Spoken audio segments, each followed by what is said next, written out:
I am 95 years old, and by the time you finish listening to my story, you may change the way you live forever. I built a successful career, earned more money than I ever imagined, and achieved everything people call success. But today, none of those things matter. I would trade every dollar, every award, and every achievement for one more ordinary day with the people I loved. Before I leave this world, I have one final message. If you truly hear it, you may never have to live with the regrets that have haunted me for the last 20 years. My name is Arthur Bennett. I am 95 years old. People often look at my photographs and think I lived the perfect life. They see pictures of expensive homes, luxury cars, business awards, smiling politicians shaking my hand, and a magazine covers calling me one of the most successful entrepreneurs of my generation. They see success. I see the cost. When I was 25, I believed one simple lie. I believed I had all the time in the world. So I postponed everything that truly mattered. I postponed vacations with my parents because work came first. I postponed playing with my children because another meeting seemed more important. I postponed telling my wife how much she meant to me because I thought she already knew. I promised myself I would make up for it later. But later is the most dangerous word ever created. Years passed faster than I imagined. Every promotion felt exciting. Every business victory felt like another step toward happiness. But happiness kept moving farther away. The more I earned, the more I wanted. The bigger my company became, the smaller my world became.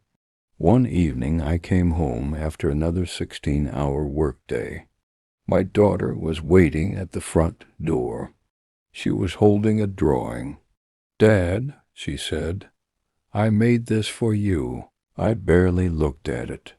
"I'm tired," I replied. "We'll talk tomorrow."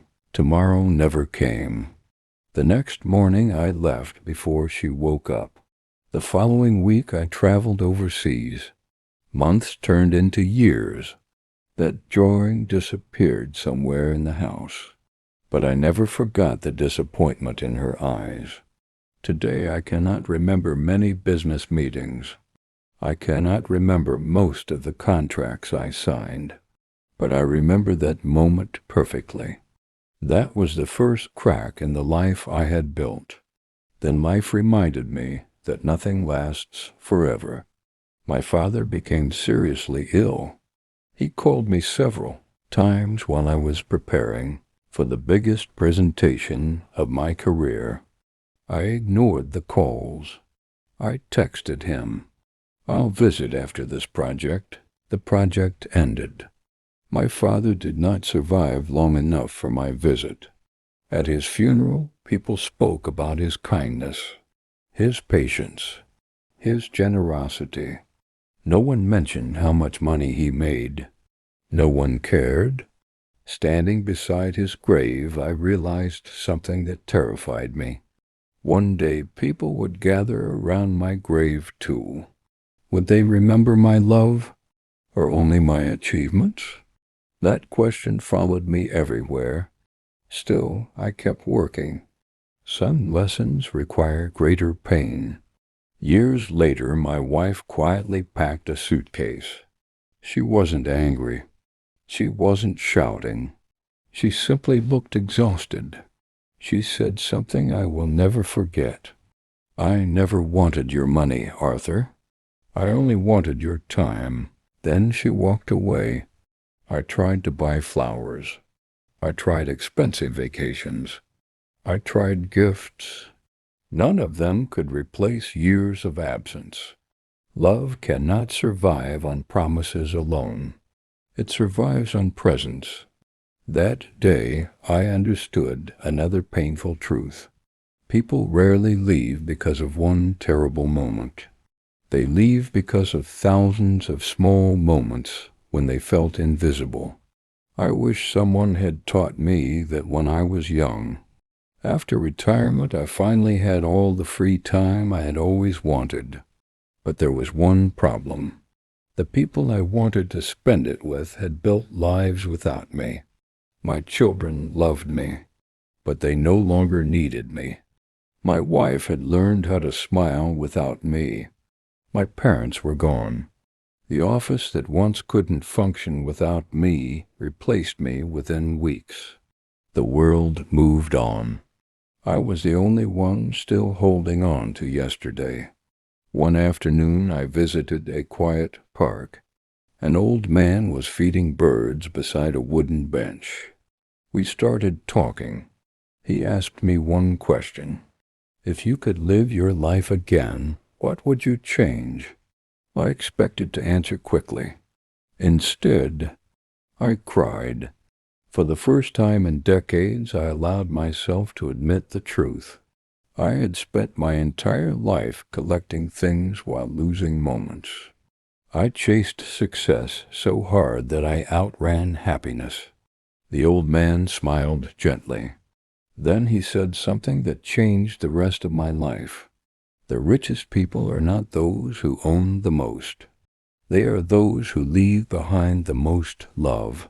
I carried those words home. From that day forward, I stopped counting money. I started counting conversations. I called old friends. I apologized to people I had neglected. Some forgave me. Some never answered. Not every broken bridge can be rebuilt, but every sincere apology sets your own heart free. I began writing letters to my grandchildren. Instead of giving them financial advice, I shared life lessons. I told them, never miss dinner with your family just to answer another email. Never assume the people you love know how much you care. Tell them, today, never delay forgiveness. Life is shorter than your pride. Never confuse being busy with being important. The cemetery is full of people who thought the world couldn't continue without them. It continued anyway. Protect your health before illness teaches you its value. Spend money on memories before spending it on status. Take photographs. Laugh loudly. Hold hands. Watch sunsets without checking your phone. Listen more than you speak. Say, I love you, while people can still hear it. As the years passed, something unexpected happened. The more love I gave away, the richer I felt. Not financially, spiritually, emotionally, deep inside my soul. Now, at 95, every sunrise feels like a gift. Every conversation feels precious. Every hug feels priceless. People often ask me the secret to a meaningful life. My answer is simple. Don't wait. Don't wait until retirement to enjoy life. Don't wait until illness to value health. Don't wait until funerals to express love. Don't wait until someone leaves to appreciate them. Because someday you will trade everything you own for one ordinary afternoon that you can never have again.